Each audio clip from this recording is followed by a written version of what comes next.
in 1923, after he had broken with Franz Kafka, Kafka believed he had liberated himself from the tyranny of the past.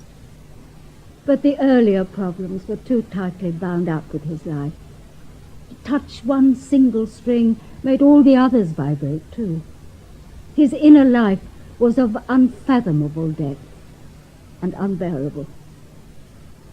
Really, he wanted to find out and to know everything. A hemorrhage connected with his tuberculosis cleared away all his doubts. 18th of April, 1924. Dear Klopstock, my dear Robert, no acts of violence, no sudden journey to Vienna. You know how I fear acts of violence, yet you always involve me in them. I feel better. The regime in this clinic has done me good. The swallowing pains and the burning sensation are less troublesome. No injections, just oil of peppermint sprayed onto the larynx. At the sanatorium in Kierling, he lived in a wonderfully sunny room with a balcony. I stayed there with him, and his friend Dr. Klopstock came too. Kafka was able to write letters. I saw an owl at the window of his room, and I was afraid. He was correcting proofs the evening before he died. A little water. The fragments of these pills stick in the mucus like splinters of glass. Maybe it's easier to choke on less. Move the lilacs into the sun. A bird was in the room. Please be careful, I don't cough in your face. How many stations there are on the journey to death. How slowly it passes. Fear again and again. See the lilacs. Fresher this morning. How wonderful that is, isn't it? The lilacs dying. They drink, go on gulping. Put your hand on my forehead for a moment to give me courage. On Monday night, Dora called me to the room because Franz was breathing badly. I saw the baby, and we then began the fight for morphine. You promised it to me. You're torturing me. You've always tortured me. I'm not talking to you. I should die like that. Don't cheat me. You're giving me an antidote. Kill me, or else you're a murderer. That's good. More. It isn't helping. Don't torture me anymore. Why prolong the agony? Don't leave me. Franz, I'm not leaving you. But I'm leaving you.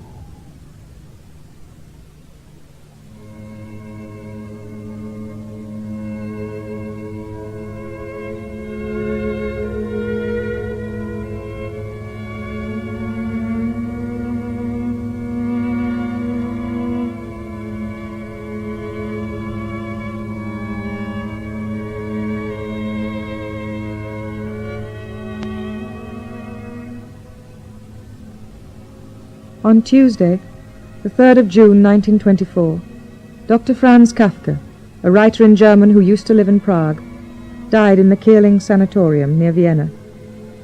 Here in Prague very few people knew him, for he was a hermit, a man of insight who was frightened by life. He had suffered for years from consumption, and though he took treatment for it, he also fostered and spiritually encouraged it. When soul and heart cannot bear the burden any longer, he once wrote, the lungs take over and distribute the weight more evenly. Such was the case with his illness. It gave him a refinement of feeling that bordered on the miraculous, and a spiritual honesty that was almost horrifyingly uncompromising. He was shy, timid, gentle and kind, but his books were cruel and painful. He was too clear-sighted, too wise to be able to live. He was too weak to struggle. The morning of Wednesday, the 11th of June, began amiably enough. Prague, already bathed in summer light, was catching the holiday mood. The times were not straightforward, it's true, but where were the times straightforward? In Prague, people saw with interest that the bob cut was back in fashion with the ladies. But for the German poets and writers of Prague, and for the Jews of the city, the 11th of June was a sad, painful day. Franz Kafka, after dying in agony, had been brought home to be buried at 4 in the afternoon. He had not completed his 41st year. I have a precise memory of the earth we threw into the grave. It was pale, lumpy, loamy, and it fell on the coffin with a clatter. I walked away between the graves with my wife. Not a word was spoken. The weather, so pleasant in the morning, had grown gloomy. A drizzle began to fall from the dismal sky.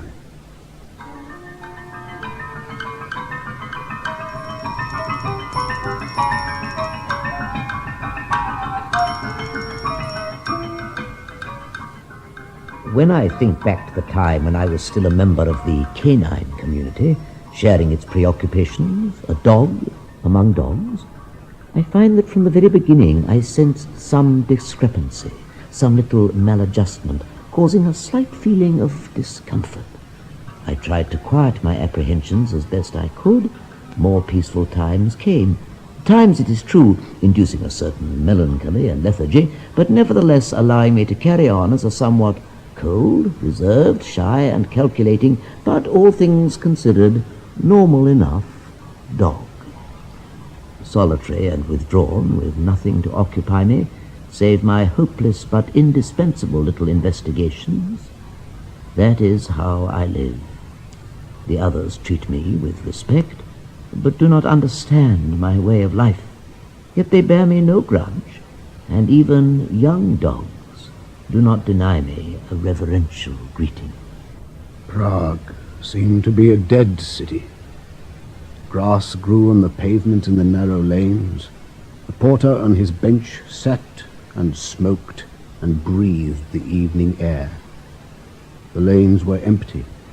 We sat in our cafe and talked. I'd say that Kafka was honest and didn't care about worldly success. He didn't want to be praised, and we didn't want to find fault with him. But at heart he remained a boy to whom it was not granted to grow old. He died still facing life with the curiosity of a child, though he was over 40. And you know, young as he was, Kafka had all the same inhibitions that plagued me in my old age. They impeded everything he did, in sex as well as in his writing. He craved love and fled from it, mad and a genius. There was this brothel I knew. I'd rather not speak of the girl he was engaged to at that time. He was sunk to the neck in the bourgeois swamp. The Jews of his circle had one ideal, to become Gentiles, and not Czech Gentiles either, but German. To make it short, I talked him into it. You know the scene, a dark alley in the old ghetto, some crooked steps. It looked like a stage set. The whores, the pimps, the guests, the madam. Kafka began to shake and pulled my sleeve. He fled and vomited on the street like a schoolboy. And can you believe it? Coming back home, past an old synagogue, he began to talk about the golem. There must be magic words, he said, to turn a piece of clay into a living being. Doesn't the Kabbalah tell us that God created the world with holy words? In the beginning was the Logos.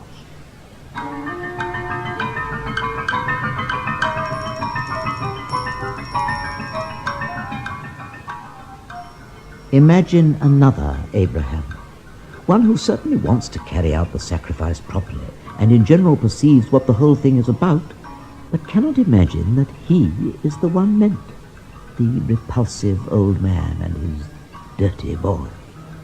He does not lack the true faith. He wants to sacrifice in the proper manner, if only he could believe he was the one meant. He is afraid that he will, to be sure, ride out as Abraham, but will change on the way into Don Quixote. The whole world would have been horrified. But this Abraham is afraid that the world will laugh itself sick over him. But it is not the ridiculousness in itself that he fears, but chiefly he fears that this comedy will make him still older and more repulsive, more unworthy to be really summoned. An Abraham who comes unsummoned.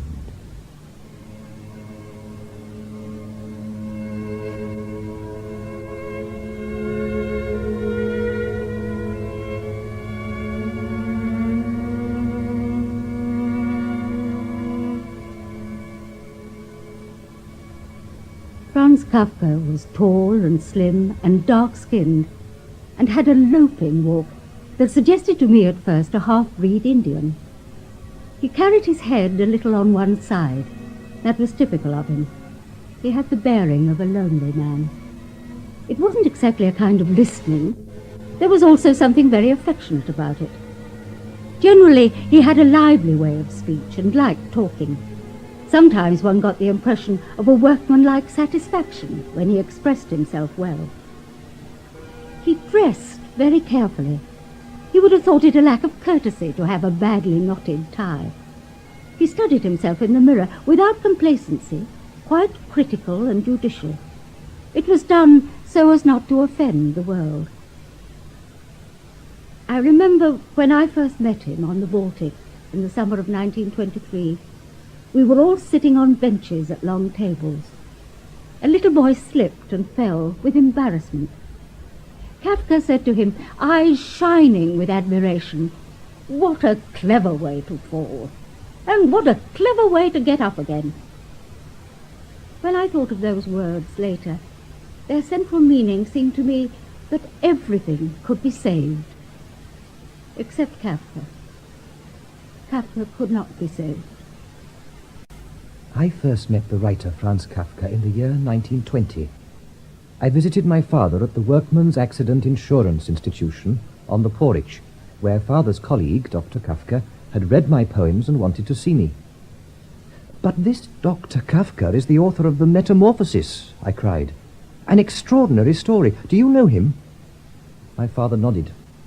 "He's in our legal department," and led me down to the second floor, to a fairly large, well-furnished office.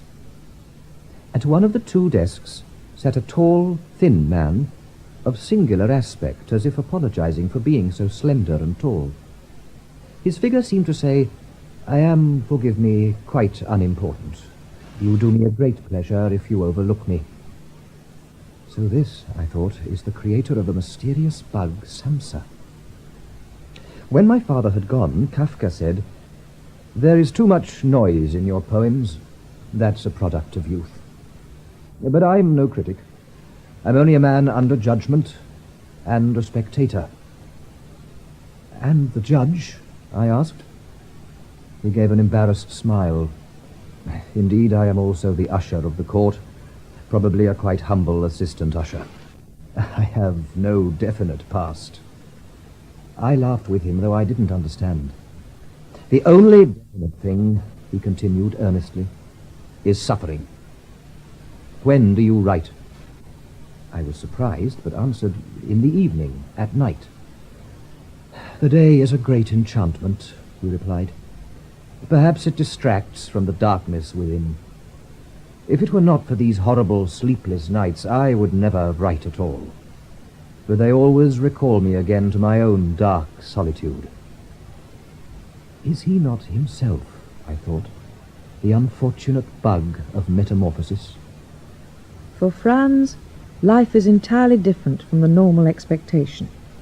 Above all, for him, money, the stock market, foreign exchange, a typewriter are utterly mystical things, the strangest enigmas. Have you ever been to a post office with him? He travels from window to window till he stumbles on the right one. He pays and carefully counts his change, and finds a crown too much, which he returns. Then he walks slowly away, recounting the change, and on the last step before the street finds that it was his crown after all. We stand helplessly as he shifts from foot to foot. To go back into the crowd is hard. Let it be, I say. He looks at me in utter horror. How can one let it be? Not that he cares about a crown, but it's wrong. How can you ignore a thing like that? His constraint with money is like his constraint towards women. Likewise his fear of his job. A walk with Kafka over the Charles Bridge. We passed by the Eyre Market to the Schönborn Palace. Kafka said, "This is not a city. It's a fissure in the ocean bed of time, covered with the stony rubble of burnt-out dreams and passions. It's interesting, but after a time one loses one's breath. You must come to the surface, or else the blood bursts the lungs." The quiet among these houses is like a charge of dynamite which burst all internal barriers. One marches through the streets as if through dark canals of time's dishwater. You look down, as it were, on yourself with contempt. You search your pocket for pen and paper to write yourself an anonymous letter. Kafka paused. "Are you so lonely?" I asked. He nodded. "Like Caspar Hauser," I said. He laughed. "Much worse than Caspar Hauser. I'm as lonely as Franz Kafka." Once, disturbing my father's afternoon nap, Franz tiptoed away, saying, "Please look on me as a dream. We are merely," he told me another time, "nihilistic thoughts in God's head." I quoted in reply the Gnostic doctrine concerning the demiurge, the doctrine of the world as God's sin. "Oh no," said Franz. "I believe we are not such a radical relapse of God. Just one of his bad moods.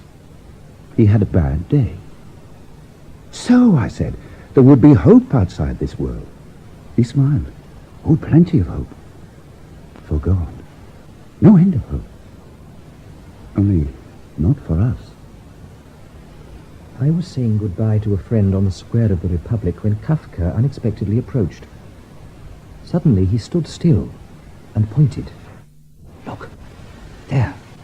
There. Can you see it?" Out of a house ran a small dog, looking like a ball of wool, and disappeared round the corner. "A pretty little dog," I said. "A dog?" he asked suspiciously. "Yes, a small dog. Didn't you see it?" I saw something. But was it a dog? Of course, a little poodle. A poodle? It could be a dog, but it could also be a sign. We Jews often make tragic mistakes. "But it was only a dog," I reassured him. Kafka nodded. It would be a good thing if it was. But to say only is true solely for him who uses it. What one person takes to be a bundle of rags or a dog is for another a sign. For Franz, this period after 1920 was fatefully determined by Milena Jesenska. He wrote her several letters a day and received a great many, but far too few to suit him. But this passionate relationship soon took a tragic turn. I have a letter from him imploring me to keep her away. His body was sick, but he still felt the urges of the flesh. He looked on as if with horror and revulsion. "These are the seducting voices of night," he told me. "This is how the sirens sang." Oh, he confessed to me that his body, sometimes quiet for years, would be unbearably shaken by a desire for a very specific abomination, for something slightly disgusting, embarrassing, obscene. He found something of this even in those who attracted him most. Some small, nasty smell, some sulphur, some hellishness. I had to let him know that I couldn't leave my husband. Any slattern tempted him. But not the girl in whom he placed his hopes. She not at all. Evidently, he said, on account of his pride. The pride of the devious Western Jew. How humble he looked. He placed his loved one so high, he couldn't reach her. Yet he begged me to help him. He said he was mentally ill, the disease of the lung being merely an overflowing of mental disorder. I was so young, he was so old, 37, almost 38. He'd been engaged before, 3 times, and had caused nothing but unhappiness. And all his fault, quite undoubtedly his fault.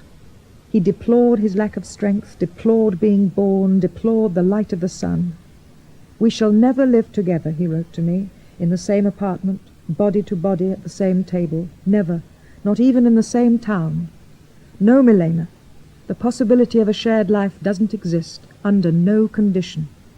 I've looked over my fence, just held on to the top with my fingers, then fell back again with lacerated hands."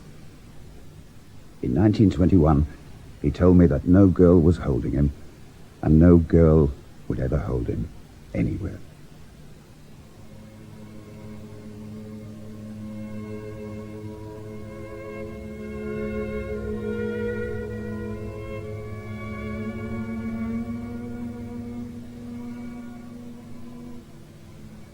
A damp autumn, a hard and early winter.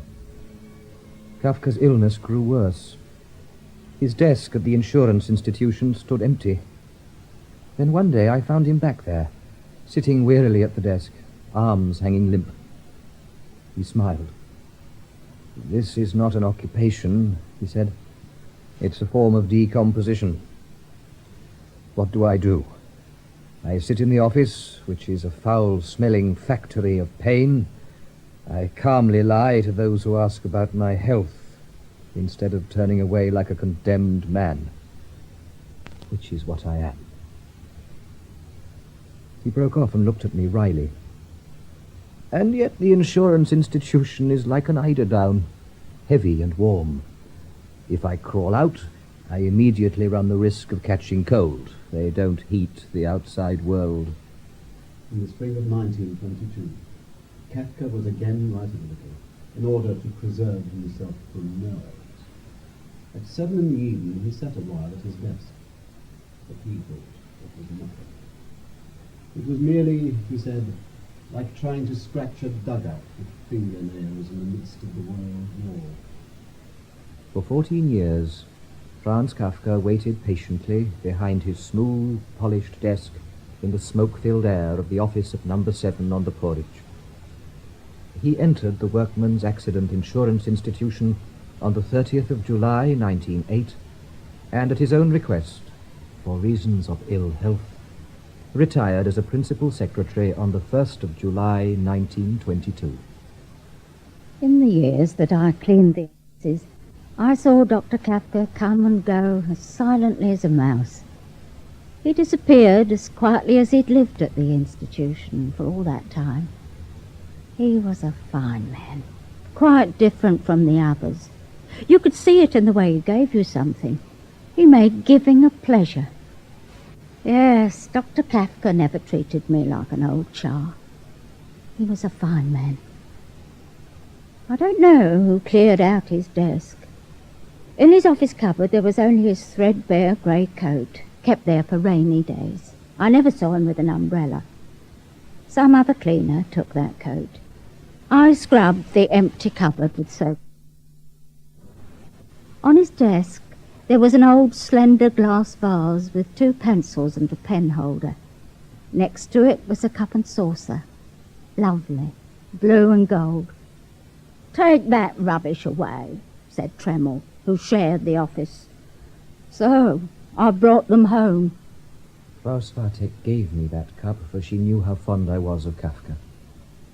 And when I looked at it, I always thought of his words as we walked through the rain-swept Teinhof.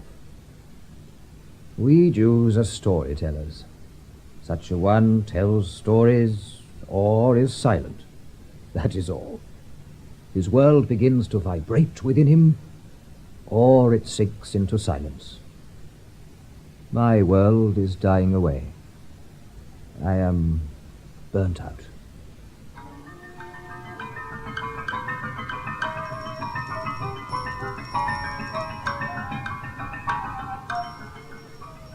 He feels imprisoned on this earth.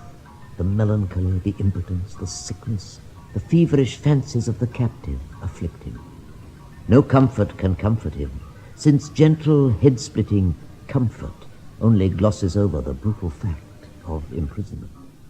But asked what he actually wants, he cannot reply, for he has, and this is one of his strongest proofs, no conception of freedom.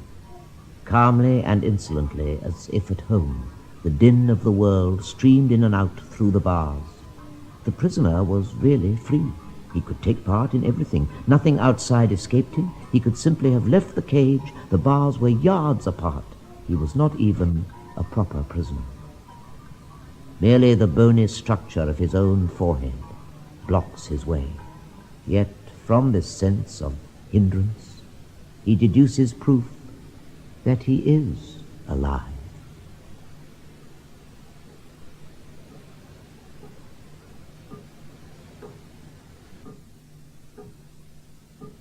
What they all say about me is right.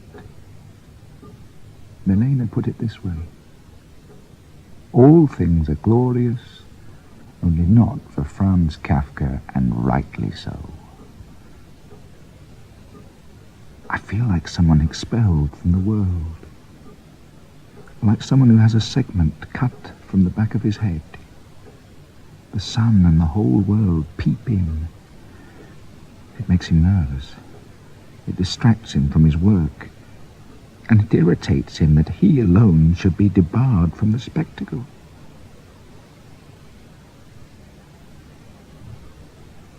What now lay before me, when I could think clearly beyond the confused hopes, lonely raptures, the swollen vanities? What lay before me was a wretched life and a wretched death.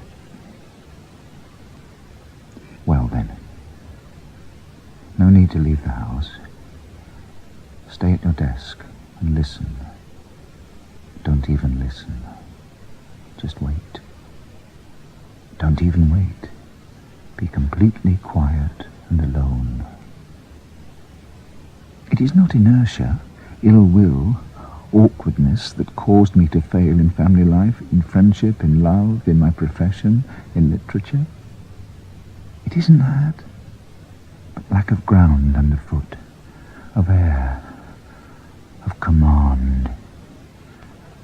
It is my task to create these. I am an end, or a beginning. Well then, writing denies itself to me. Hence, plan for autobiographical investigations, to detect and look at the smallest component. Out of this, I will construct myself, like a man with an unsafe house who wants to rebuild, using, if possible, the old materials. But what if its strength gives out in the rebuilding? And now, instead of a place to live, he has one house half destroyed and another half finished. That is to say, nothing. What follows is madness. Something like a Cossack dance between the houses, the Cossack spurning the earth with his boot heels till his grave is dug under him. About a week ago, gave Milena all the diaries. A little freer? No. Am I still able to keep a diary? It will be a different kind, or rather it will hide itself away. I could probably write about Milena, but that would be aiming too directly at myself. In this respect, at least, I'm not so forgetful as I used to be. I am a memory come alive. Hence my insomnia. It's astounding how I've systematically destroyed myself through the years. The spirit that brought this about must now be celebrating a triumph. Why doesn't it let me take part? All is imaginary. Family, office, friends, the world outside, all imaginary. Far away or close at hand. The closest truth is only this. that you're beating your head against the wall of a windowless and doorless cell. My family.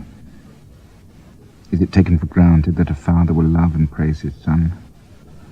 What in my case is there to bring light to a father's eye? A son incapable of marriage, unable to pass on the family name, pensioned off at 39, occupied only with his strange writing, in which he seeks only his own salvation or damnation, unloving, alienated from Jewish faith, not able when the time comes to say Kaddish for his father's soul, consumptive and sick through his own fault, incapable even of independence. This is the son to rave about? 16th of January, 1922. This past week, I suffered something very like a breakdown. Everything seemed over with. The clocks are not in unison. The inner one runs crazily at a demonic pace. The outer one limps along as usual. Where is it leading? The best likelihood is to madness. There's nothing more to say. The pursuit goes right through me and rends me asunder. 18th of January. A moment of thought. Resign yourself. Learn, 40-year-old, to rest content in the moment. Yes, in the moment. The terrible moment. But not so terrible. Only fear of the future makes it so, and memory of the past also. What have you done with your gift of sexuality? It was a failure. In the end, that's all they'll say. But it might easily have succeeded. The infinite, deep, warm, saving happiness of sitting beside the cradle of your child with its mother opposite. Without forebears, without marriage, without heirs, with a fierce longing for forebears, married heirs. All of them stretch out their hands to me, but too far away. Sisyphus was a bachelor. An outbreak I'd feared. Further pursuit. Planned letter to Milena. Milena. It's a long time since I wrote to you, Frau Milena. But I don't have to apologize. You know how I hate letters. All the misfortune of my life, I don't wish to complain, derives, one could say, from letters. The easy possibility of letter writing must have brought into the world a terrible disintegration of souls. It is, in fact, an intercourse with ghosts, the recipient's ghost and one's own. How on earth did we think we could communicate by letter? I'm dirty, Milena. Infinitely dirty. Which is why I make so much fuss about purity. No people sing with such pure voice as those that live in deepest hell. What we take for the song of angels is their song. It was as though, through all the years, I'd done everything demanded of me mechanically, and in reality only waited for a voice to call me, until finally my illness called me from an adjoining room, and I ran towards it, and gave myself to it more and more. And it's dark in that room, and one isn't quite sure if it is the illness. 1st of February, 1922. Nothing. Merely tired. The happiness of the truck driver. An evening, for example, stretched out on the stove. A man is purer than in the morning. Before falling into weary sleep, no ghosts haunt you. 7th of March. Among all this, hold on to the following. Writing as a form of prayer. Every magician, after all, has his own ritual. Haydn, for example, composed in a... Writing is a kind of invocation of spirit. Man cannot live without a permanent trust in something indestructible in himself, though both the indestructible part and the trust may remain permanently hidden from him. April 1922. After being lashed through periods of madness, I've started to write. And this writing is the most important thing in the world to me, as important as madness to a madman or pregnancy to a woman.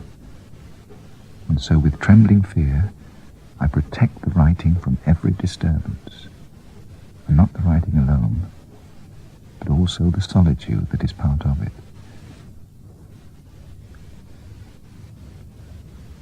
Only writing is helpless. It can't live in itself. It's a joke and a despair. God doesn't want me to be a writer, but I've no choice.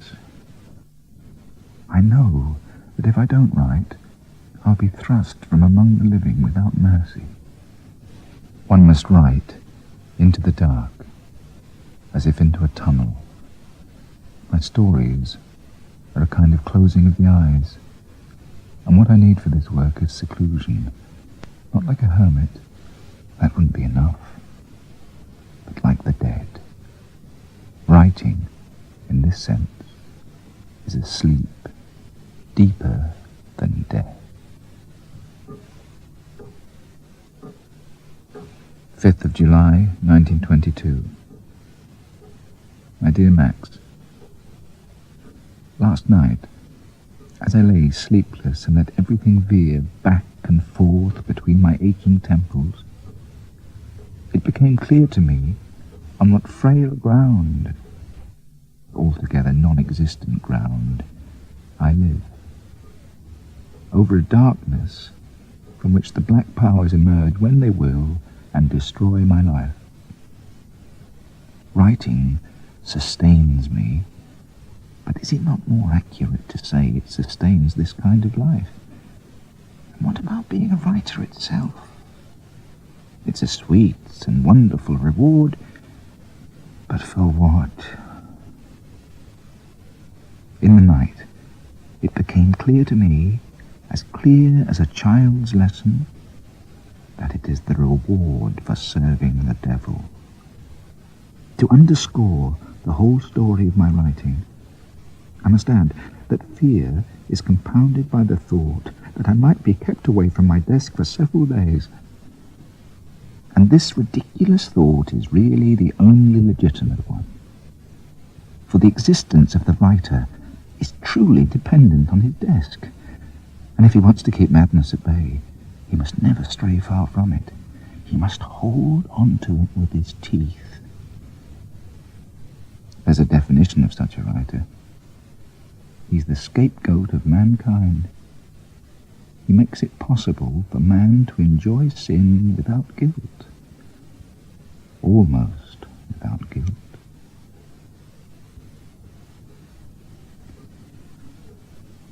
But it's stupid and vain to talk in this way and to take it seriously. When it gets dark, one lights another candle, and when the candle is burnt out, one lies quiet in darkness. Just because there are so many mansions in my father's house, one should make no noise.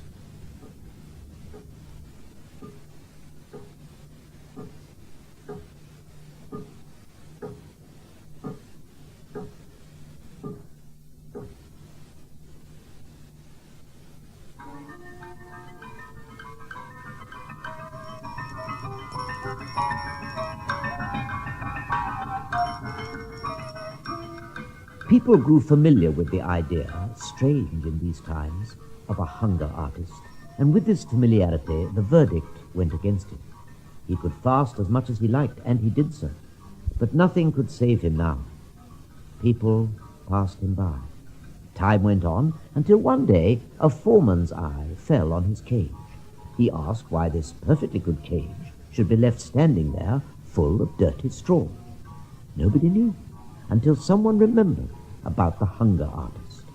They poked into the straw and found him in it. "Are you still fasting?" asked the foreman. "When on earth do you mean to stop?" "Forgive me, everybody," whispered the hunger artist. Only the foreman, with his ear to the bars, understood him. "Of course," he said, tapping his forehead with his finger. "We forgive you." "I always wanted you to admire my fasting," said the hunger artist. "We do admire it," replied the foreman affably. "But you shouldn't," said the hunger artist. "Well, then we don't. But why not?" "Because I have to fast. I can't do anything else." "What a fellow you are," said the foreman. "And why can't you do anything else?" "Because," said the hunger artist, lifting his head a little and speaking with lips pursed, as if for a kiss. "Because I couldn't find any food I liked. If I had, believe me, I'd have made no bones about it, and stuffed myself like you or anyone else." These were his last words, but in his dimming eyes remained the firm but no longer proud persuasion that he continued his fast to the end. "Well," said the foreman, "clear this out now." So they buried the hunger artist, straw and all. Fear, Again and Again, was written by Michael Foss, with Kenneth Cranham as Franz Kafka. Others taking part were Timothy Bateson, Charlotte Cornwell, Hilda Schroeder, James Bryce, James Kerry, Michael Bilton, and Brett Usher. The programme was directed by Maurice Leach.